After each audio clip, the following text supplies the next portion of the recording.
All too often, the foot soldiers of Combat 18 and the BNP are one and the same. But the people behind Combat 18 are rather harder to trace, a problem they have encouraged by creating a structure based on semi-autonomous cells. In a statement to dispatches, the Association of Chief Police Officers admitted they had not yet tracked down the publishers of the C18 hit list, but they added, "It is our firm intention to prosecute when evidence is available." The Home Office declined to respond to our questions. In an attempt to avoid prosecution, the C18 magazine gives only a US address, an address which traces back to a man called Harold Covington. Covington has a very sinister past.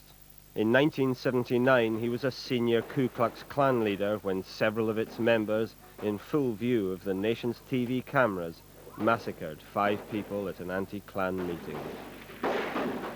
I do not give a happy damn about their human rights or anything else. They got what they deserved. You show no remorse toward the families or the victims? One shouldn't show remorse for stamping on a rattlesnake. But no one has discovered who is involved in the publication and distribution of Combat 18 magazines in Britain, until now. Dispatches has established that Charlie Sargent's brother, Stephen, the man seen in the blue jacket, is a key British distributor.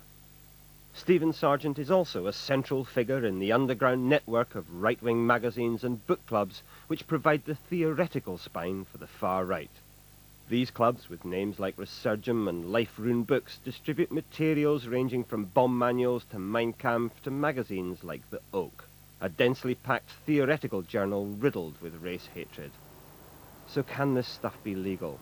We took it to Makbul Javed, senior lawyer at the Commission for Racial Equality. In The Oak, there is reference made to a tube journey where there are white and black people, and the piece goes on to say that you can imagine no greater pleasure than the feel of your knife slamming hard into any one of that simian crew and watch him go to the floor writhing in his own blood. I would certainly expect the police to launch a prosecution because this material clearly seeks to incite racial hatred. It would therefore be a breach of the public order at 1986, and anyone who is publishing or distributing the material is looking at an imprisonment sentence of 2 years with or without a fine. This is the man who edits and publishes that magazine. His name is John Cato. Dispatches tracked him down to a small village in Lincolnshire where we paid him a visit. Hello, Mr. Cato. I wonder if I could have a word with you about your involvement with C18 and the publication. I've got no involvement with C18. What? You see, when I do the Oak, I do that, but I don't do any of the others. But you do the Oak? So they say. Well, you just admitted it. Yeah, I do that and I'm not ashamed to admit that. Dispatches will provide the police with the results of our investigation into these publications, but a serious question remains. If we have managed to trace and identify the people behind them, why have the police themselves failed? I am tempted to believe that the overall attitude of the police, and certainly the performance of the police, is influenced to a very large extent by the signals and messages which the police are given by their political masters in the government and especially in the Home Office. The Attorney General's consent is required to bring these prosecutions, and successive Attorney Generals have determined that these types of prosecutions ought not to be brought because of the fact that the publishers or distributors will be seen as martyrs and that the consequences will be negative. Unfortunately, I don't agree with that. But what of the born-again Democrats of the BNP? How do they deal with their own lawbreakers, and what signals do they send to Combat 18? You say that you are opposed to violence, that the BNP will have nothing to do with it. How come your national organiser, Mr. Edmonds, was convicted in May for involvement in an attack with a glass on a black man in an East End pub who was with a white woman? Richard Edmonds was convicted totally wrongly. I think that the judge who adjudicated in that case knows that Richard Edmonds did not himself commit that attack, because if he had have believed it, he would have given Mr. Edmonds a much, much harsher sentence than he received. He did convict 2 other BNP members for that attack. Have they been expelled? We have got to... in jail? No, I'm going to tell you, I have made careful inquiries about that attack. And according to my information, none of those people made that attack on that man with the bottle. Did the court get it wrong when Mr. Lacombe was jailed for 3 years for attempting to plant a nail bomb outside the WRP office, which blew up in his own car, or when he got 3 years for attacking a Jewish school teacher for removing a BNP sticker in the London Underground? Did the courts get it wrong? The first case concerning Mr. Lacombe, he didn't blow up anybody. He was found with explosives in his car.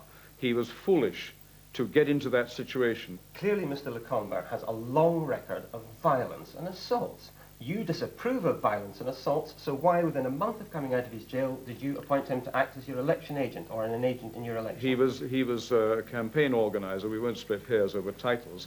No, I believed as a result of that case that there was not reason for taking any further action against Mr. Lacombe than had already been taken by the courts. Ah, so the court got it right in this case? I'm not saying the courts did get it right. I'm saying that Tony Lacombe suffered enough. He was in jail for 2 years, having recently married, and he had suffered enough. What about yourself? 2 years for organising a paramilitary group called Spearhead. If you have remorse, why do you call your magazine, which you publish now, Spearhead? I have no remorse at all, Mr. McRae.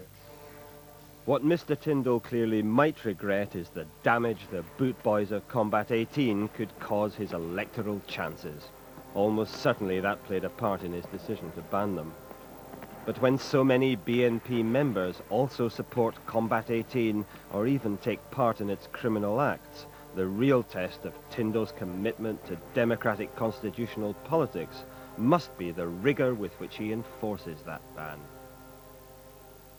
Is there ever an occasion when you actually carry out what you claim is your policy, that you throw out the violent people from your organisation?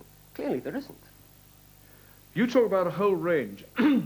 These incidents are small in number in relation to the total size of the BNP membership, in relation to the total extent of our activity going back over 12 years.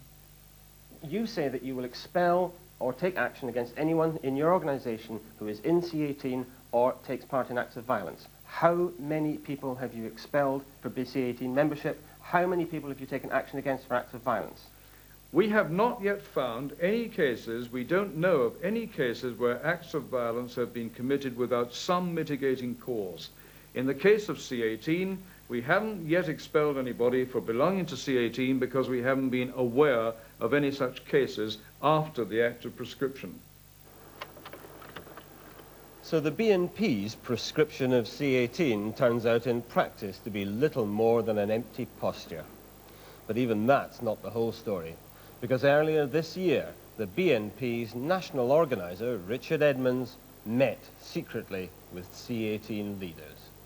Richard Edmonds, in meeting people in C18, was acting on my instructions and with my knowledge. There was a meeting to try to patch up differences, certainly. That doesn't mean to say that we have an association with C18. But the C18 publication The Order put it a little more bluntly. Richard Edmonds and the leadership of C18 have had a clear-the-air meeting, and the partnership looks like being renewed.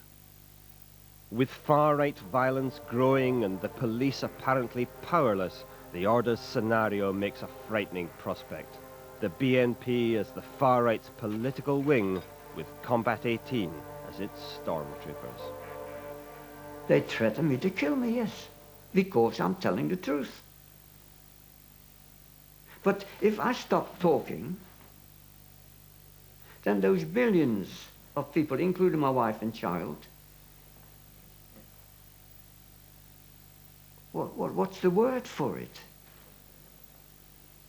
I would be doing wrong. I think I'm speaking for those many millions that were killed, to stop it happening to the many millions that are still to come.